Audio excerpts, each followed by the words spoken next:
Hey, folks, welcome back for another episode of This Week in MeteorJS. We are talking today about a concept or uh, a solution to an existing problem. As you know, we are in the Meteor 3.0 renaissance. And while the software has been delivered, the 3.0 platform has been delivered, there is still much more work to be done, not just to the software itself, but to the organization, how we approach things. So we're going to be spending a little time today explaining just how we continue moving forward with this renaissance as we grow Meteor, make it better, and make the experience much more pleasurable and satisfying to people that develop with it and use it. If you're joining us for the first time, this is This Week at MeteorJS. It is a weekly newscast of the Meteor Dispatches podcast. This is episode 55. My name is Alim Gafar, live streaming to you from New York City. Hello, everybody. My name is Dvorak, aka Storyteller CZ. This time streaming from Edinburgh in the UK. All right. And as we normally do, we'll start by sharing some news. Now, do you find the Meteor documents difficult to read? There's been a complaint recently by I think it's RJ David, who's a longtime user, that he's having some difficulty reading these. And do you have the forum post that we could put back Yep, up there here? we go. That's great. And the point that he makes on this is that with dark mode, the color scheme that's being used, it's a red against black, makes it very, very uh, difficult for him to make out. And I agree also that this is an issue. Now, there is an alternative. You can go with light mode, and then it's quite visible. But right now, in dark mode, which a lot of developers prefer, it's not legible. It's not as clear. So he's opened a um, uh, he's posted this in the forums, and I believe Fred, who is going to be joining us today on the channel, on the channel, on the podcast, has already posted a PR on this to look into it. But if you guys also are sharing this issue, um, I would suggest that you go to the forum post and add your notes to it. If it's not an issue for you, then we'd like to hear about that too. So that's what I got on that. It was a bit of an interesting read, a usability read this time uh, that we had there. Have you had any issue with the dark mode and the red against black? It's a bit less legible, but wasn't that big of an issue because I'm usually also in a quite dark room in my dark tower, so uh, Okay. not a big deal. But I think there has been some small improvements Mm-hmm. already from the PR. I think it will improve as people add in suggestions and help Sure. around this. Now, speaking on the other side, going with the duality that is accidentally created here on my face, we'll talk about the things that shine, or maybe not so much.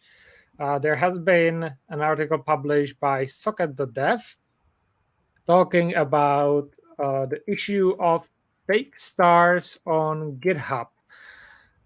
So it talks about how they detect everything, and then the first issue kind of thing is, why does that matter? Why do you care? Uh, Lately, there has been an increase of, let's say, VCs and other people who look on projects just based on their stars, and there's a lot of stars, then they think that kind of equals, that it's, people want it. There's, a lot of things happening, all that stuff, and oftentimes don't look further. So that's going to lead to some issues and potentially, fraud and other things. I think over the year or so that we do this podcast, I think it should be kind of clear that you should never look on a project just based on the hype around it, and in this case, stars. So this is just another reminder of that. Feel free to kind of go through the article, the interesting part is that the amount of suspected fake stars and fake stars in general has only increased recently. So that's very interesting. And they have some additional findings as well. They use similar methods like Facebook that uses specific methods to detect fake likes. And also, what they found is that with the people or like with the profiles that use these fake or that give these fake stars, they also oftentimes just to make it look like more legit, they of course star some of the other popular repositories, and also often have some association or associated with repositories with malware or other harmful code. And also that sometimes also is the target of the fake stars as well, to kind of dupe people into downloading something that's harmful for them. So definitely give it a read, or at the very least be aware that just because something has a lot of stars doesn't mean that it's fine, or that it means it's popular or active. There's always more to the story. And I will also later on look, or well, not in, but like personally later on look on what they are providing for service as well, because they also do some or socket.dev does analysis of packages, this included. So that's kind of how they got to analyzing the stars. And here I have an example of our Meteor node stops, and they kind of put in scorecard with issues and anything else that comes in. So definitely an interesting project as well to look on, and especially for npm packages. So Socket will help you kind of evaluate the legitimacy or the safety of those packages. It will give you a scorecard, as you can see here, on based on the metrics they follow. But even then, again, a reminder: this is something that you guys need to really carefully watch whenever you include a new, let's say, repository, or sorry, not repository, package in. Sure. Because I think really lately we do live in an age where the, let's say, wild and trusting time of npm packages is long gone, and we have to be very selective and careful, and constantly do kind of reviews of our dependencies to make sure they are still fine. Crazy stuff these days, man. All right. Well, on another note, there's a longtime company that I didn't even really know that existed, and then I took a look back through the forums a bit to kind of get some insight. There's a company called Lempire, and we've been talking about French companies for a little bit now. We covered Allo Houston a couple of episodes ago. Allo Houston was one of the contractors that built applications that were used at the Paris Olympics this year. And there's a company called Lempire that was looking for a full stack developer. I'm going to give you the, too long don't read, the response to this, which is that the post has already been filled. Well, what's interesting to me is when they describe themselves and their company, they mentioned that their products are built on Meteor. They mentioned about 4 years ago on the forums one of their products, which was Lemlist. They've got 5 products. 3 of them are actually built with Meteor: Lemwarm, Lemlist, and Lemcal. And they also mentioned they have over 100 developers. Now, it's one of those companies, like, they don't show up a lot in our forums, in our social environment here at Meteor. But it's really nice to know that they're out there, and they're doing work, and their products are built with Meteor, and they use Meteor. And I would love it if one of the folks from that company would, reach out to us and let us know that and reach out to us so that we can make an appointment with them to have them on the show, so we can learn more about them. I think it's really great when we hear about all of the different companies that are using Meteor. It's a little bit of a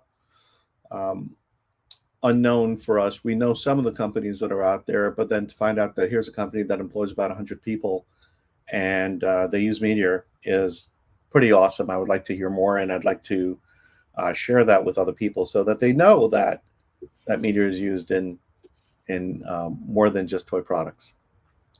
So anyway, that's my story on Empire, and I'm kind of excited that they showed up and they posted that notice. Unfortunately, it got filled pretty quickly.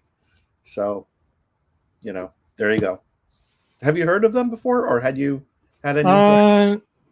No, it's the first time. It's they looks like to me, since I haven't heard of them, they either have not been active in the development cycles, at least not around Meteor, or which is very common for most companies, sadly. And another thing is, that they are French, so they might have been more in the French community. Yes. That we don't have kind of insight to, because I don't speak French, but I think Alim, it might be pronounced L'Empire or something like that. I don't speak French. What little French I have seen in let's call it British propaganda. The foreign language I took when I was younger was Spanish, so I'm not. I know that I'm probably mispronouncing it, so I apologize. All right. There's some TypeScript stuff going on in the world, isn't there? Oh yes, so another good story for our friend Kelly Copley. TypeScript 5.6 is out, and it's not yet in Meteor, but it will most likely be soon there. But don't worry, Per Bergal has you covered, and there is the per TypeScript package that allows you that you can get the latest TypeScript 5.6 in Meteor, and all the new features and more stricter checks. So that's now out there in version 0.5.3, so you can start using it today. The big thing is that the new feature disallow knowledge and truth checks. So let me see if I can. Yes, so knowledge and truth checks are the new let's say features that are kind of hyped the most on that.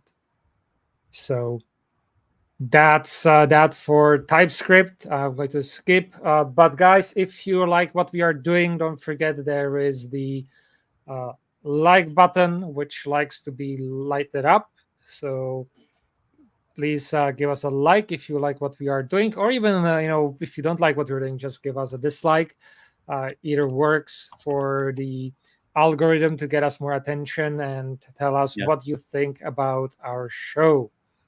Yeah, don't encourage dislikes. the algorithm takes that into account too. But seriously, I think Storyteller's point is interact with the channel and let us know that you're there, and that lets the algorithm know that there are people that are watching and are taking more than just a passive role with the content.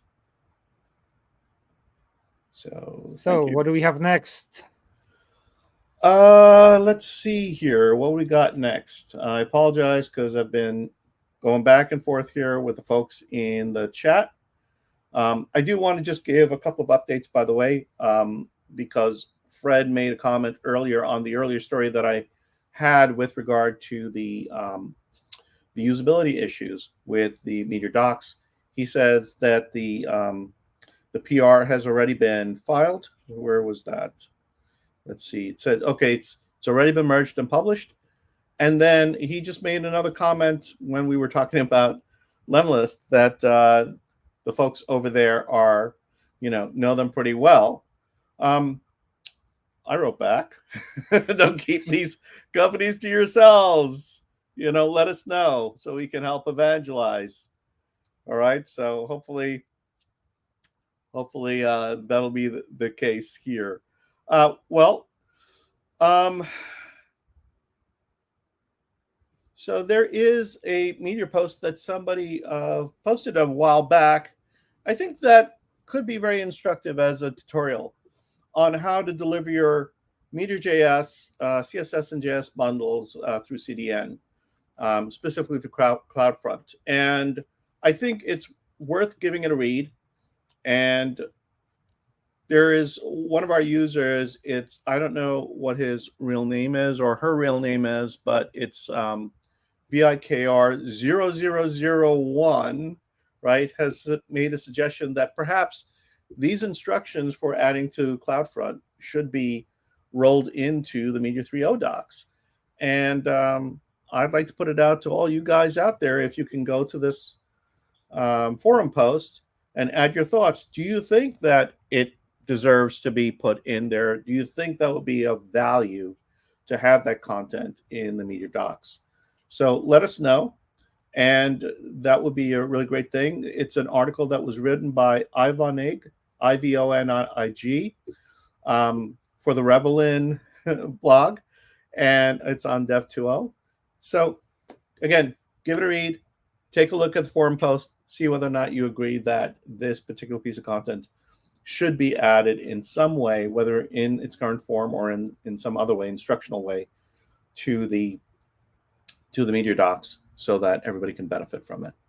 And with that, I think we need to get on to very specific Meteor news. Indeed, we have a lot of Meteor news today. Let's kind of start though with what I would call blast from the past. And Polygon Wood went to the trouble of making Iron Router work with Meteor 3. So I tip my theoretical hat to you, sir. That's pretty amazing. I would not have bothered, but I'm also kind of more advanced, and I don't have such old unupgraded applications running. So yes, this is pretty amazing. So if you, and actually this is follows from I believe it was Lasky. Actually I think last week we said that he was looking for people to help him with upgrading Iron Router, so it just came right after that. So yeah, if you use the Iron Router, now you have solution how to migrate to Meteor 3 thanks to Polygon Wood. So make sure to give him a like on the forums at the very least for that. Next, I want to highlight a new package from our friend Zaid from Page Replica. He has released a package called Bot Traffic Handler, which works with Page Replica to kind of recognize bots and serve them the cached version of the site that's optimized for them to scroll through and all that stuff. So if you use Page Replica, definitely give this a try. And for me, this might be the feature what might really interest me to sign up with them. I'm sorry, what's the Page Replica again? So Page Replica is similar to pre-render. Got it. So they gonna pre-render your page and make sure that you have faster deliveries on that. Oops, I misclicked here, but no worries. Let me reshare. That's what happens when I'm working in field conditions. Okay, so that was for the bot traffic. Let's jump back. Actually, let's jump now to another new package. And this one is from a person we know very well already, from Jam. He has released a soft delete package which hooks into remove async and makes sure that instead of deleting stuff, you actually so-called soft delete it, which will have, for instance, like a deleted at timestamp. Of course, you can still, do the full delete or explicitly do soft removed async as well. So for people who need applications that don't immediately delete everything, this is a good check. Because another thing also, it hooks into find to make sure that you don't accidentally put in an object or sorry, a document that has been soft deleted unless you specifically ask for that. So that's on the new Let's packages. explicitly state what a soft delete is. A soft delete is when you don't actually remove an entry from or a record from your database. You tag it that it's been removed, so it doesn't get displayed or updated or returned on a query. And a lot of firms will do this because they either have audit requirements, that means that they have to keep the information there, or they do this as a safety mechanism in case they have to roll back. So if you're wondering like when you might want to use something like this, those are some of those conditions, and those are the kinds of situations where you might find it. Yes. So speaking of packages, we have updated release of a good old React packages, React data. We have here, this one is, I believe, 3.0.2. Let me check my notes quickly. Yes, 3.0.2. And it fixes the issue which you see here on the screen, which is primarily signifying a parent to subscribe to avoid stopping the subscription when object reference changes. So still some issues here and there with subscription and some edge cases. So this is one of the patches that are meant to kind of fix those things. And let me check. Very recently, like really almost super hot. Let me find the correct. Okay, let's do it the other way around. Nacho has written, you could say, a update or in regards to performance with Meteor 3, as was mentioned on the roadmap. And it was, different testing and specifically related to, if you remember a while back, there has been a PR. I'm not sure if we covered on the news about removing the compression from DDP and Mongo, which turned out surprisingly to make things faster in certain circumstances. Of course, it never got merged because there were other normal circumstances that it did not. It actually made things worse, or it made no impact. So there actually is a dev environment variable which allows you to actually turn off the compression. So that was also one reason why it was never merged. So this is kind of analysis of that, plus another kind of how to move forward.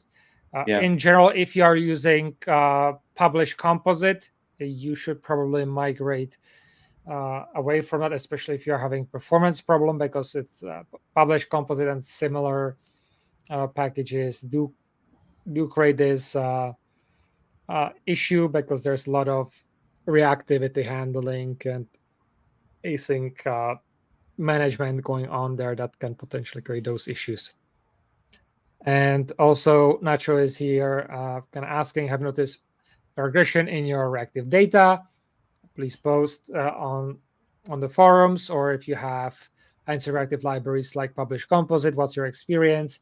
And if you use Redis uplog. So please be sure to, if you have those experiences or if you notice something, to let Nacho know as he is looking into this. And he did mention, that, by the way, that in terms of like going to not using compression, you do see a performance boost in both reactive and non-reactive situations, but you also have somewhat fewer connections per minute, right? So exactly, that's a it's trade-off. among other things. Yeah. So anyway, So your mileage may vary. Check it out. Try it for yeah, yourself. and it's also, if you are having issues, then this might be an environment variable that you might want to play with to see what will be the impact of that. Anyhow, to I would say probably the second biggest news of the week, or maybe not, depends on your definition. Meteor 3.0.3 is out. As you can guess, this is a patch release, so it has a lot of fixes. So let me just kind of go through notes. And if you were following us, in the past month or so, which is another reason why you should hit the subscribe button, so that you get all the information. You know already what's in this release. So we've already. So I start with the latest two that got merged in. First of all, is improved Windows performance when you manipulate with packages, which mitigates the effect of Windows Defender. So that's that. And then there is underscore removed from Mongo package, which is something that Harry Adele has been working on for quite a while now.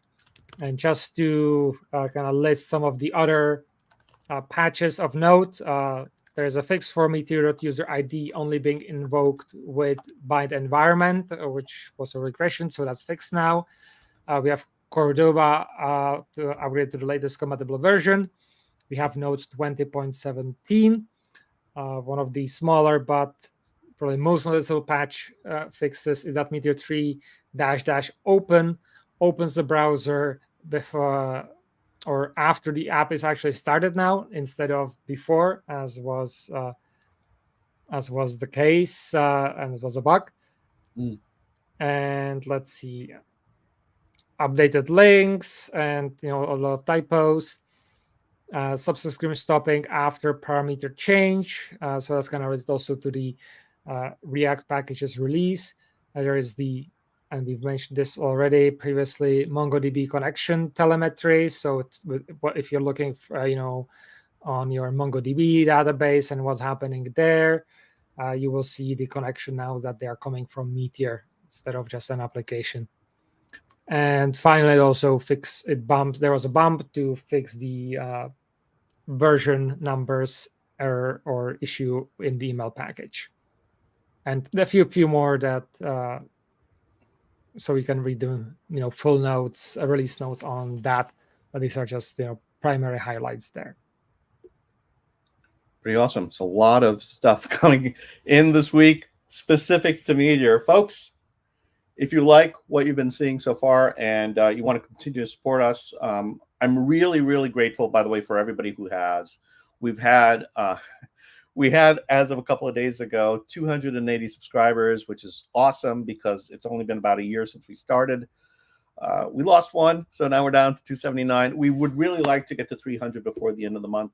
That is our goal right now. And for those of you who are in the background, watching and visiting, and we do know that we have returning viewers that come back that are not subscribers. So if you're not yet, it costs you nothing, but it helps us a lot by just clicking on that subscribe button. So just punch that subscribe button.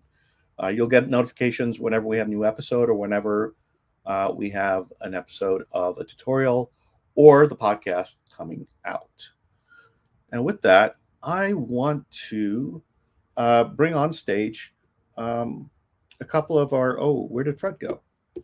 Is Fred still here? Yes.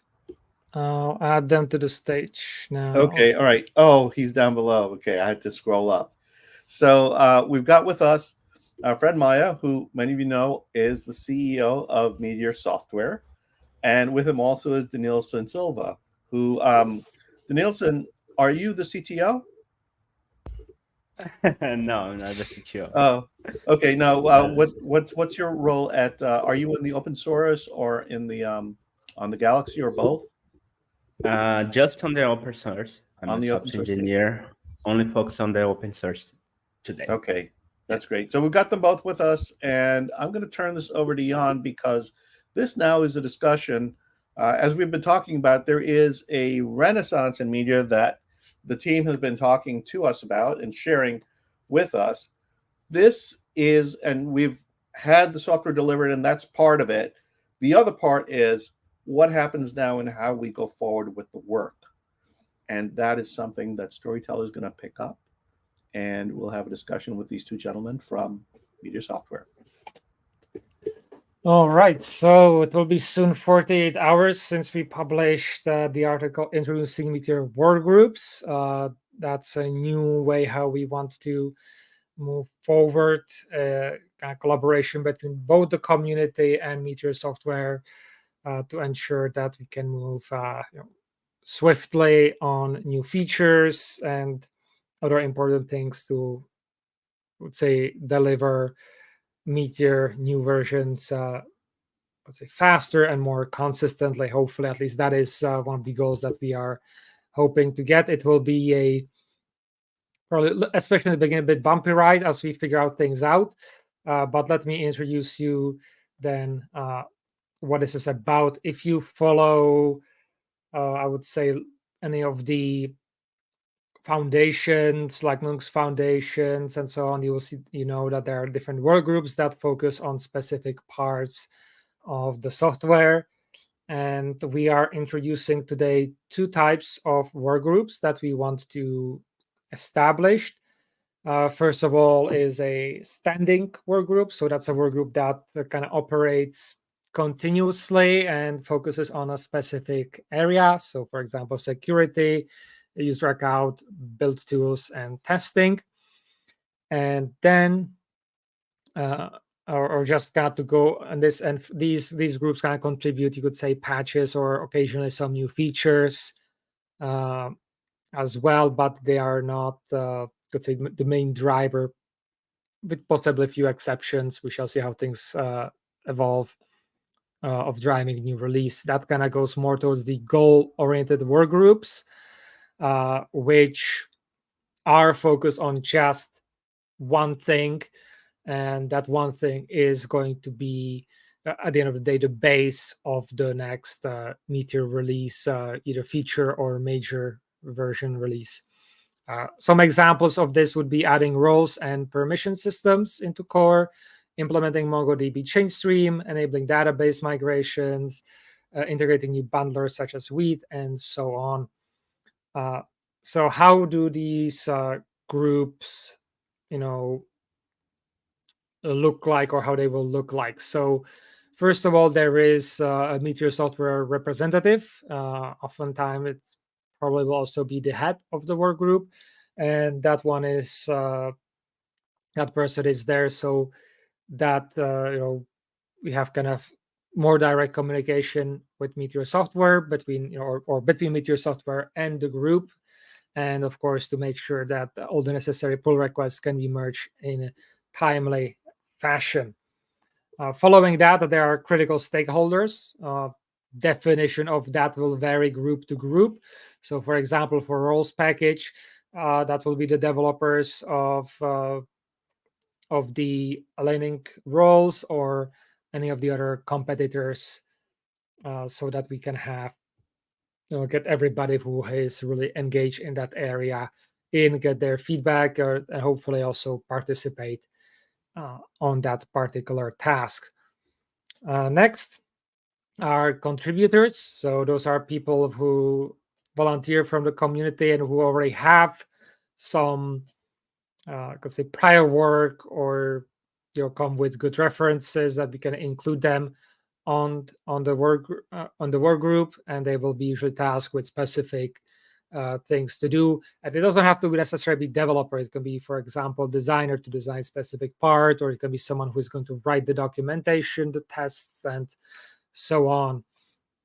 And finally, and this is something that we will be exploring more and working on in the future is stakeholders from relevant companies. So, for example, on the security work group, for example, companies that use Meteor in fintech probably would want to have a representative on that work group so they can get the security notices as soon as possible, and also kind of help to make sure that a release with fix for that security issue gets out there as soon as possible. So that's kind of overall structure.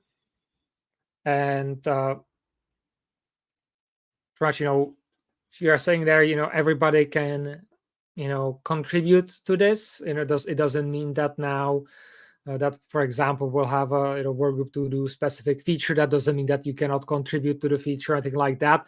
Nothing changes on the development, except we will now have dedicated people who will be looking at specific things, or you will have, for example, with the standing groups, you will have set of people that you can then contact to review your pull request, and that they will kind of look on it and go through it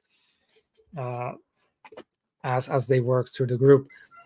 So that's where we are. And in the near future, we will have a sign up form where if you want to be part of these work groups, you can sign up, and then the group at the core as get established will then review your application and will accept you into the work group based on how they vote.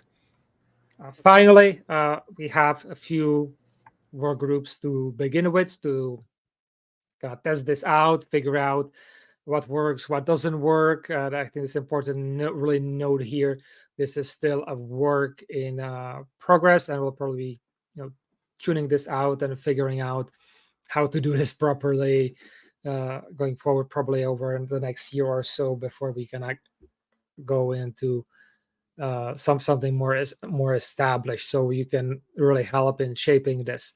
But let's look at what we are starting with. First, we have our goal-oriented work group for roles with target of Meteor 3.1. This goes from the official Meteor roadmap, where one of the tasks was to bring roles into core. So now we have here an actual, say, body that's going to work on making this happen.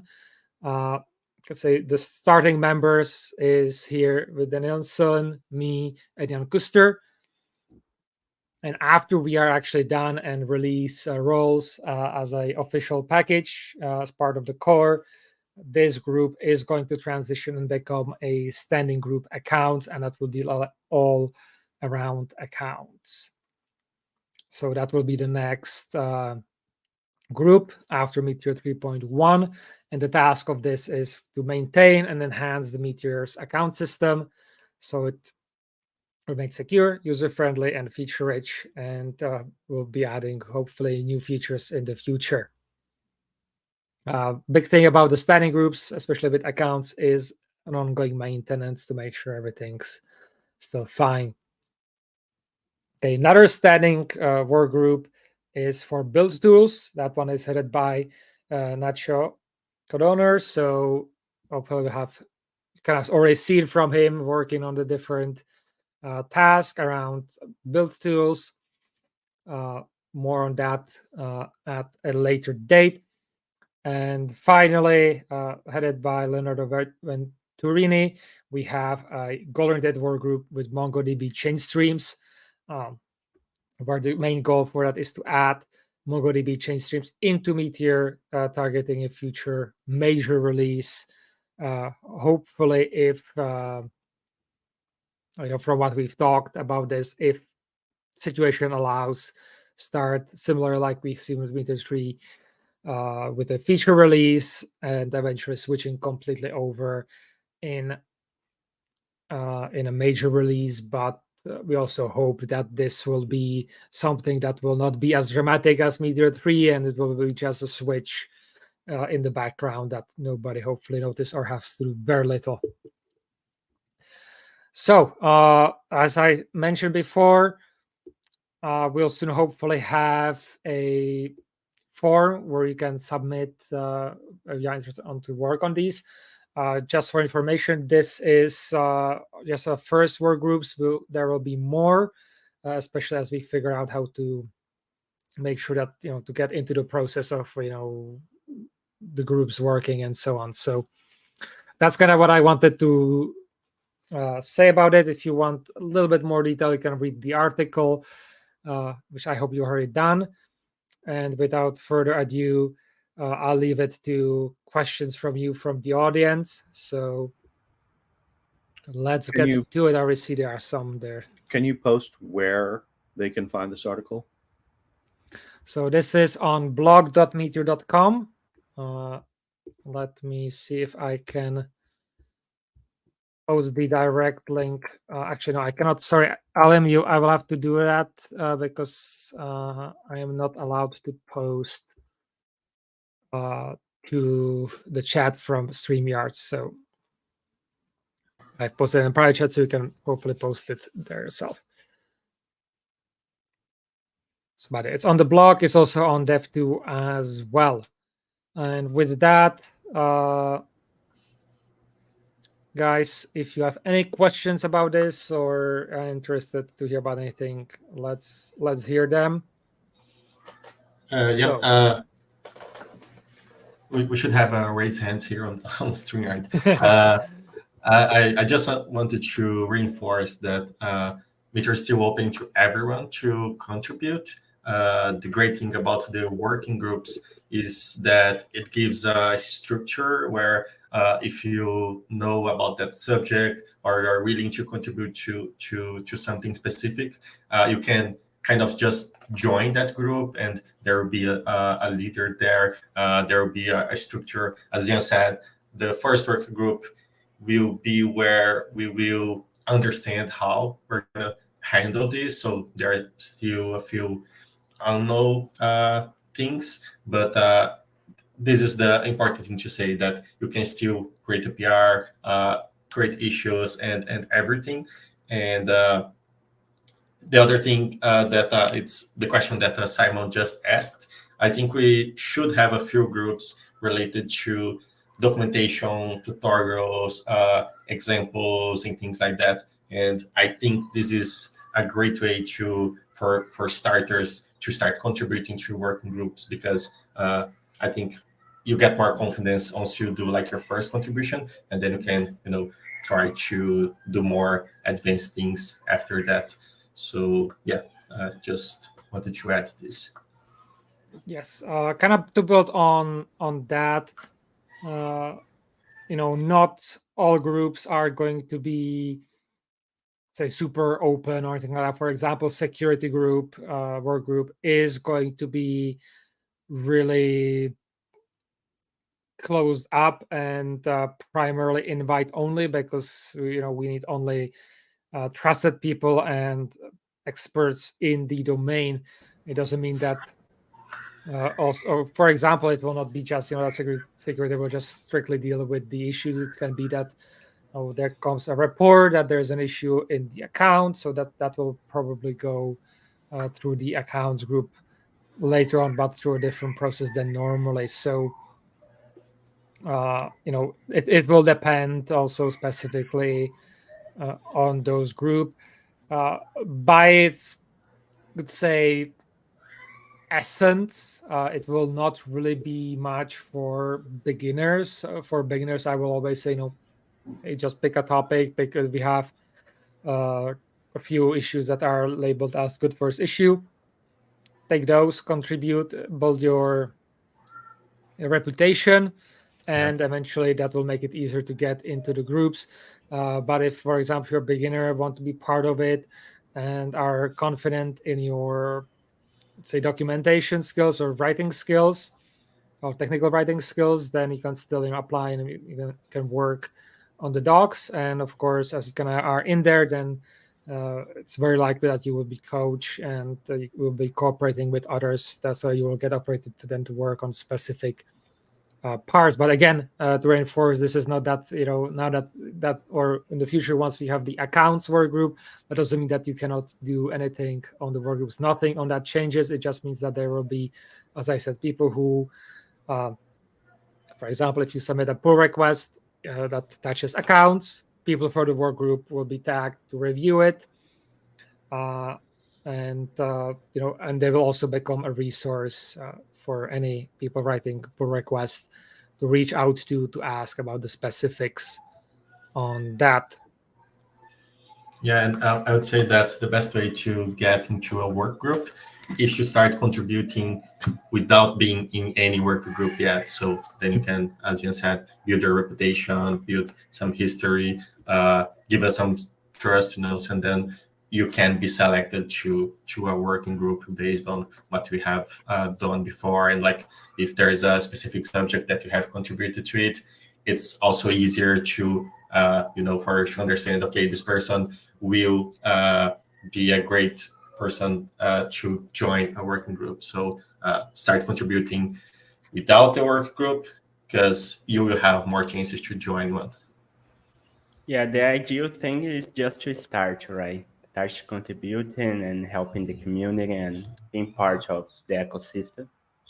And don't worry about the work group too much. You can contribute any way you can. Like sharing, subscribe this live as well. Thanks a lot, Danielson.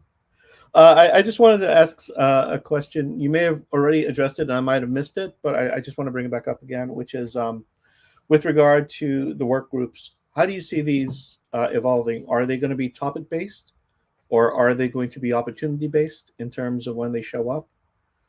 Meaning that we might have a work group based on security, as you mentioned before, right? And security is pretty broad, and it affects a lot of different parts of the platform.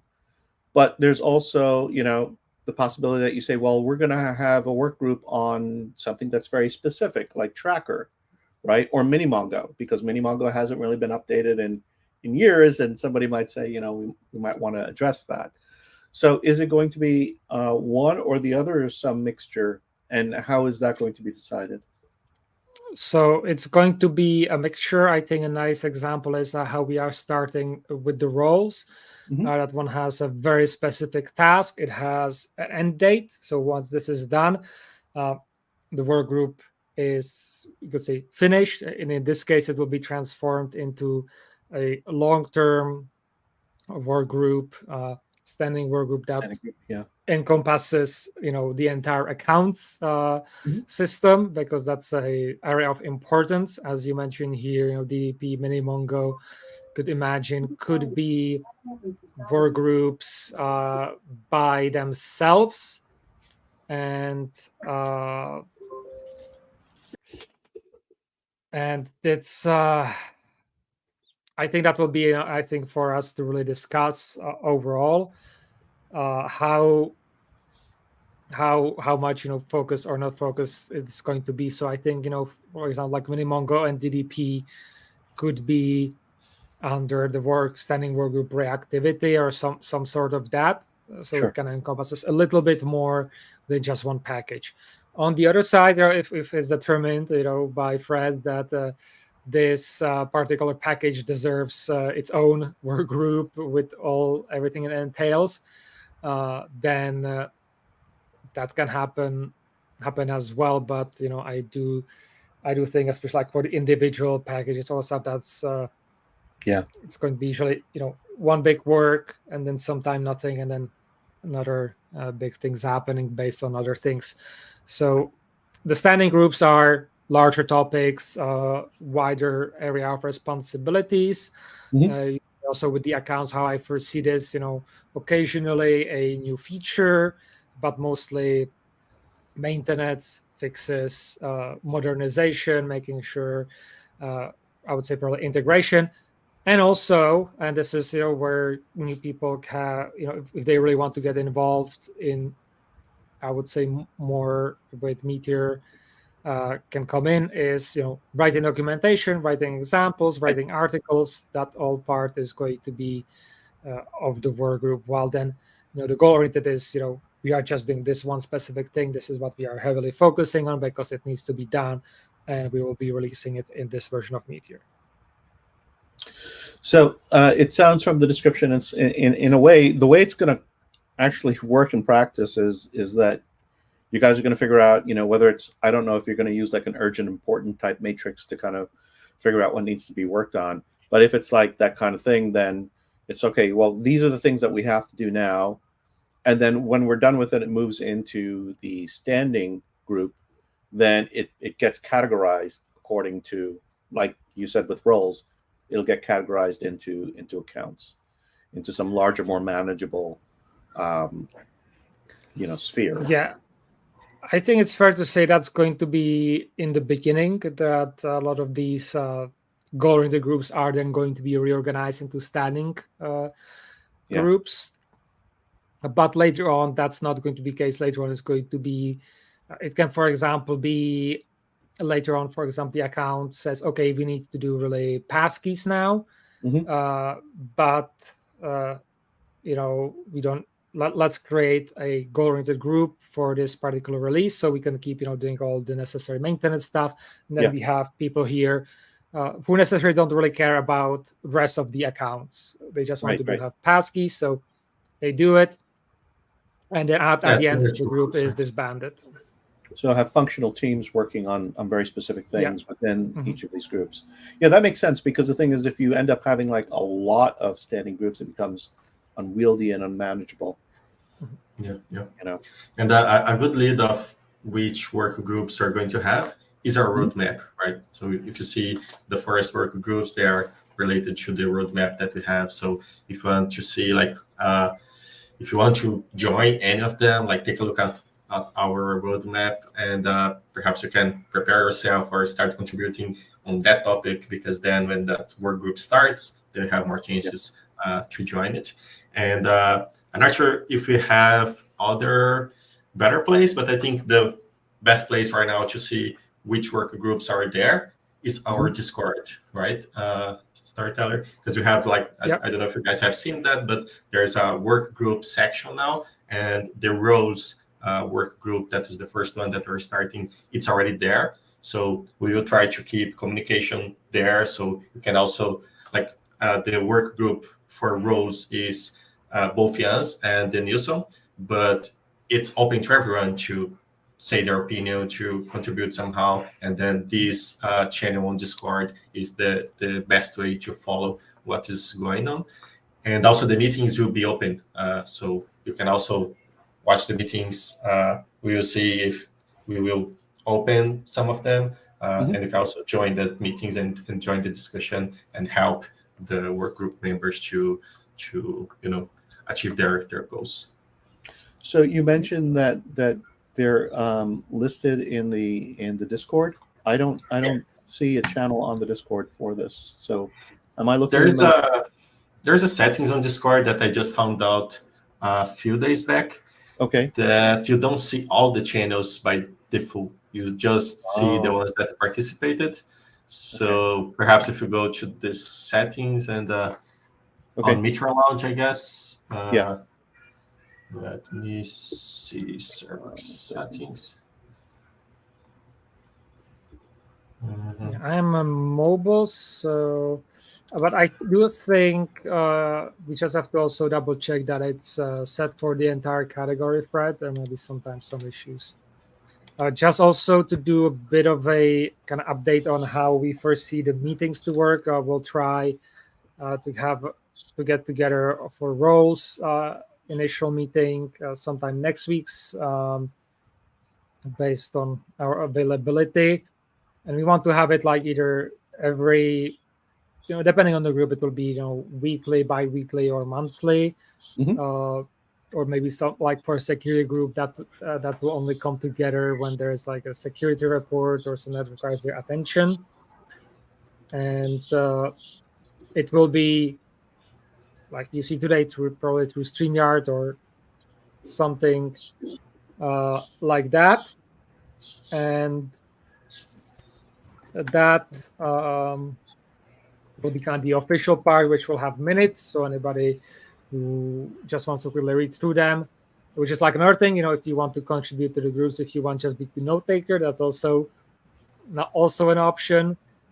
So there is options, or let us know about your ideas how we can contribute as well, and we'll be happy to consider it. So there is going to be the official meeting where we have predetermined points to discuss.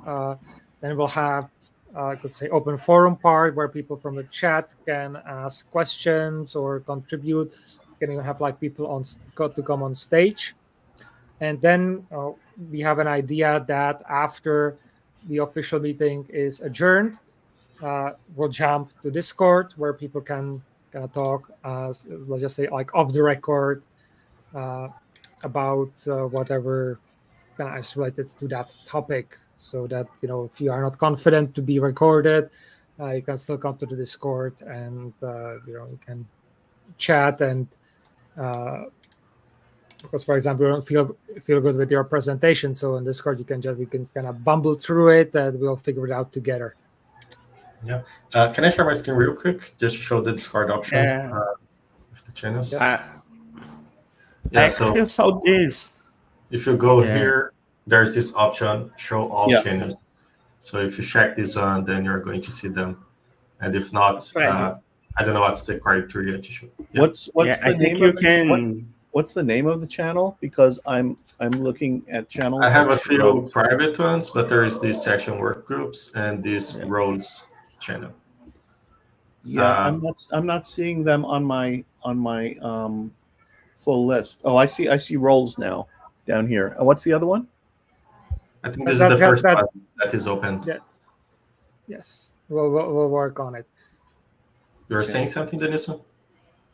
Oh yeah, I saw it at the top and channels and roles. If you go, that's where I went. Yeah. Channel and then I'm looking at second option there. No, not there. In the list. Yeah. Here? Channels and roles, and then browser channels. And browser browser channels. And I see that there are 22 channels altogether is what it says at the top for me. All of them. So I don't think you need to show every single channel. You can just browser there and see which one. Yeah. Danielson, hang on a second because I'm on a different screen right now. So give me 1 second. I just want to take a look at the interface that you were showing just now. Right? Okay, so it is 22 channels. So I found the roles. What are the other one? The other one that you were talking about? No, that's just the only one that you can see now. Yeah. The other ones will be released as we get them more established. So right now, that's like another thing. Yes, that's like another thing. Yeah, with the other work groups. Right now they just only have their, you could say, leader, or chairman, how you want to phrase it, and more people will be recruited in the coming weeks, and hopefully we'll soon have also a forum where you can register your interest, which will then be forwarded to the members of the work group. Got it.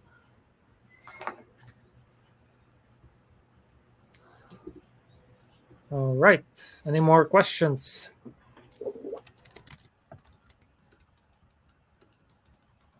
Or anything else anybody wants to add here?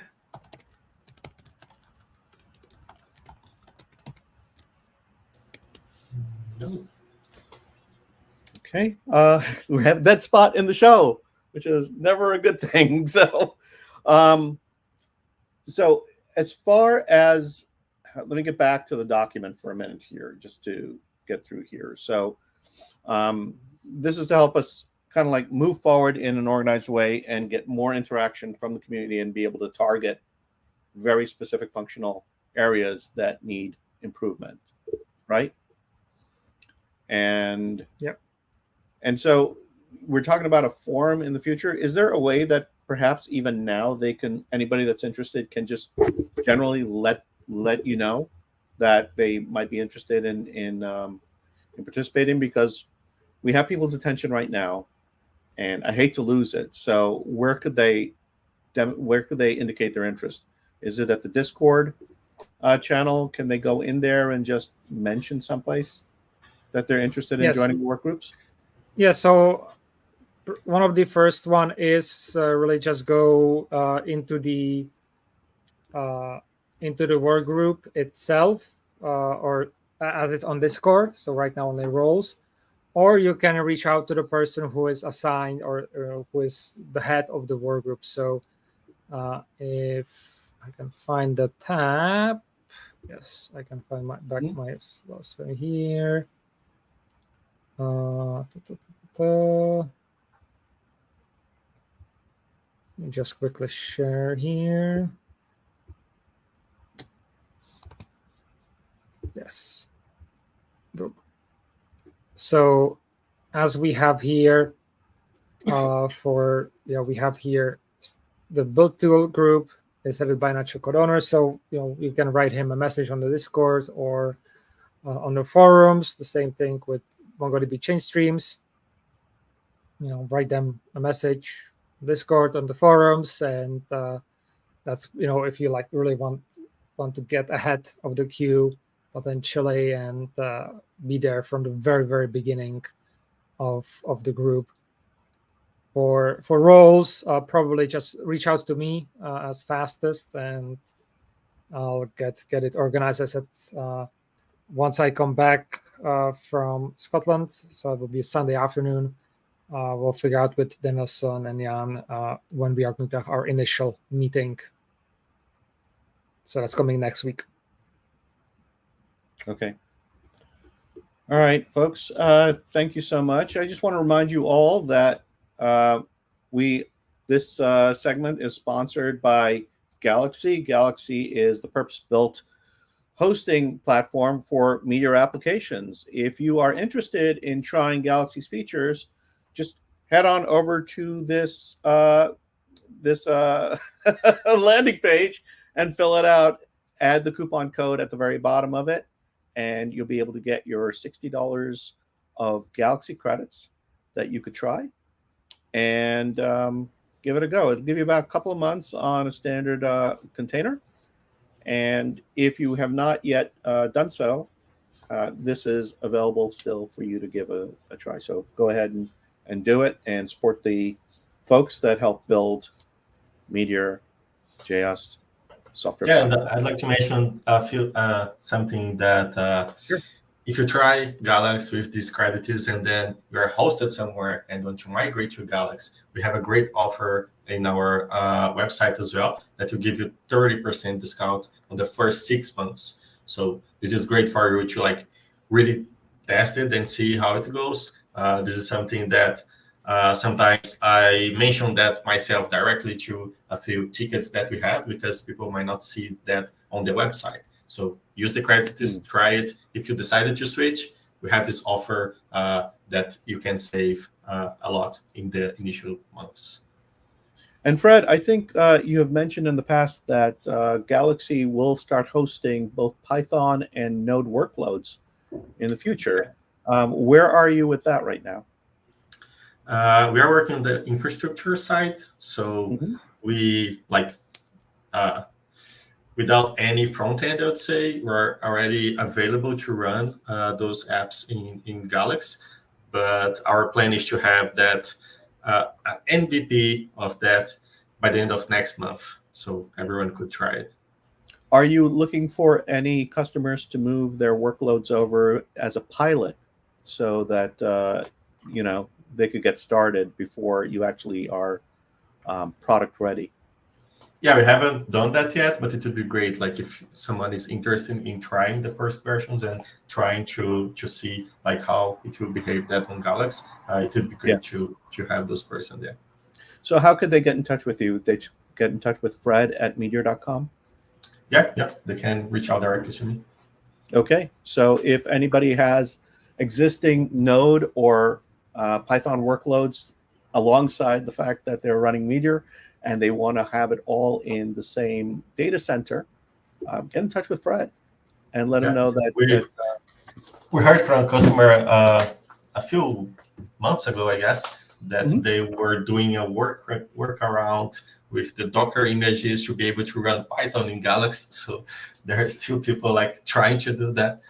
Sure. So yeah, if you are one of those persons, one of those people, reach out to me and we can do that officially. Yeah, they'll help you. They'll help try to ensure your success.